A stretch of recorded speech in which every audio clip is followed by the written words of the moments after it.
Hi, kindergartners and first graders. With Unit 2, we are learning about shapes. In our first shape project, we need to first learn about the different types of shapes, and then we are going to use those shapes with the lines that we learned in our first unit to create this drawing.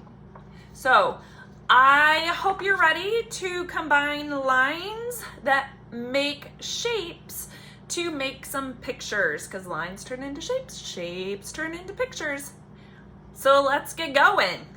Okay, so we are going to use what we learned about shapes just now, and again, all the different lines that we learned about during our line unit. We are going to combine what we already know with something new, that lines turn into shapes and shapes turn into pictures. So I am going to make, let's say, 5 shapes. I want them to fill up the page as much as possible. So I'm gonna do a circle, and then I'm going to overlap them. When you overlap, that means it has to go on top of the first shape, but not a ton. So if I do, or it can be a ton, you can overlap it a ton, but I don't want it to go completely over it, just little bitties, okay? So I did a circle, oval, maybe I'll do a triangle that's even bigger. Again, overlapping. 1, 2, 3. Maybe I'll do a heart over here. Now, as long as it fills up the page, that's all you have to do. If it doesn't fill up the page, I'm gonna need you to do more, but each one of these is about the size of my fist. 1, 2, 3, 4, and then maybe an oval here.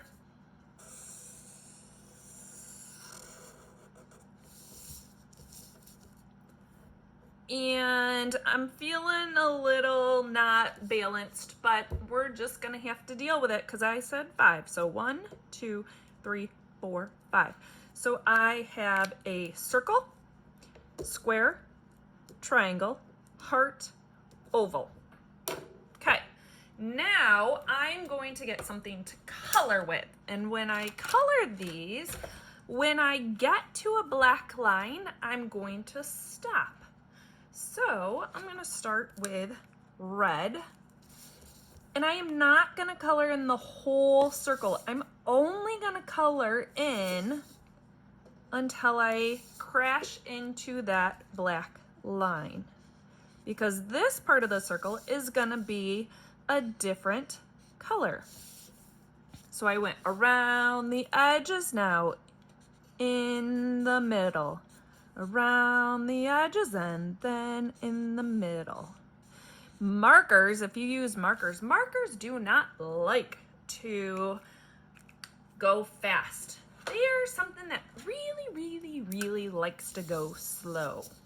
So when you color, if you have big spots, do you see how I'm using the side of my marker?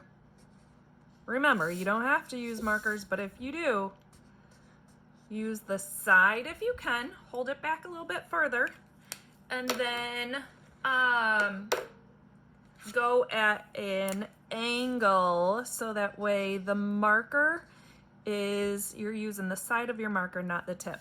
Sometimes you have to use the tip to get into small little spaces, but if you can get away with using the big part, then use the big part.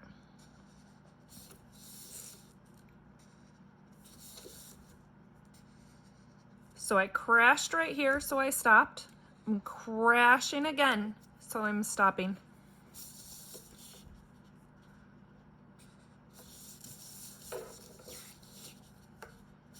Then I'm going to try and stay coloring that side to side. Don't go all over the place. And remember, we're trying to learn how to color correctly. And that is not with our big arm.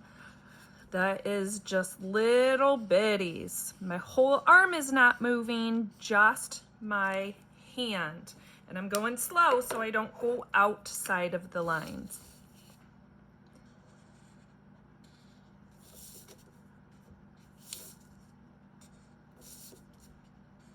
Takes a lot to learn how to do your coloring correctly, but I want you to concentrate when you're coloring. This is a work of art. This is not hurry up and get it done. This is take your time and make it look awesome. The better you color, the better off you will be.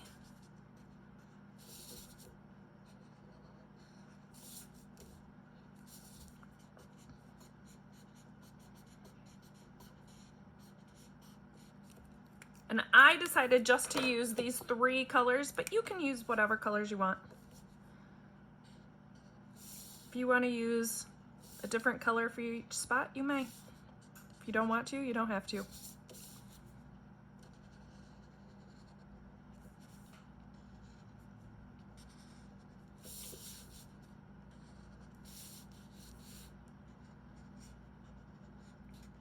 I want every single white space filled in.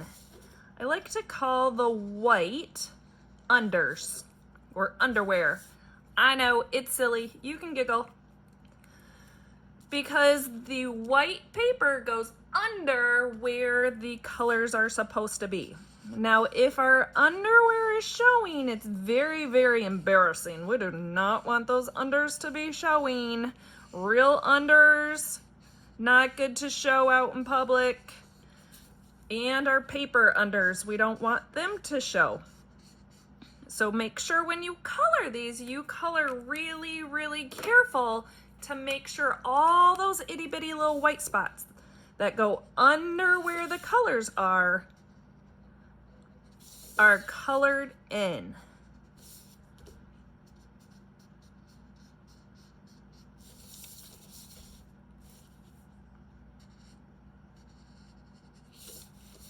I know I've told you this before, but when I am coloring, my colors or my paper gets spun around in circles.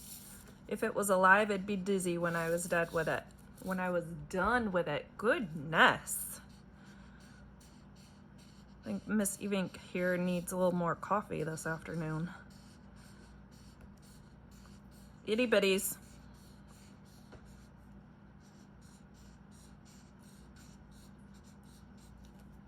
Okay, so those are all colored in, and you're probably wondering what in the world this has to do with our lines. Miss Evink, you said we were gonna do lines and shapes.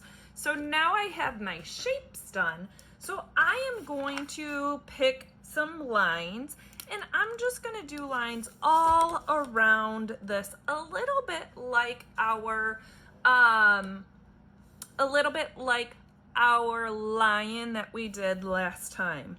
So you can pick all of the lines to do, or you can pick 1 or 2 lines to do. I told you I liked the loop-de-loo, but we gotta get a little, we don't wanna be out of control with our loop-de-loop-de-loo.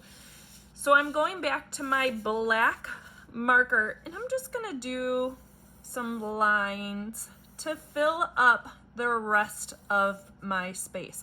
I'm gonna leave that space behind these lines white. I am not gonna color in the background. And then maybe I'm gonna switch it up a little bit, maybe go this direction for a little bit.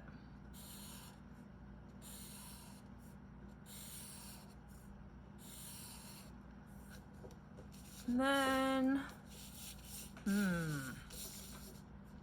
just gonna keep playing around with it till I figure out what I want to do completely. So maybe I can switch to wavy lines here. So sometimes I want to overlap and sometimes I don't want to.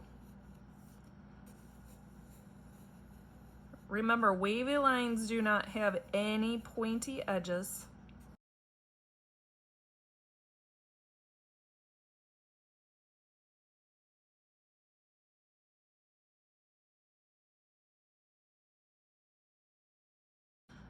Again, when we get to a black line, you want to crash or you want to stop. You don't want to go through it. So just like a stop sign in a car, you got to stop. You can't keep going through. It's like a red light, not a green light. When I do a zigzag line, I got to remember to do the ouchies.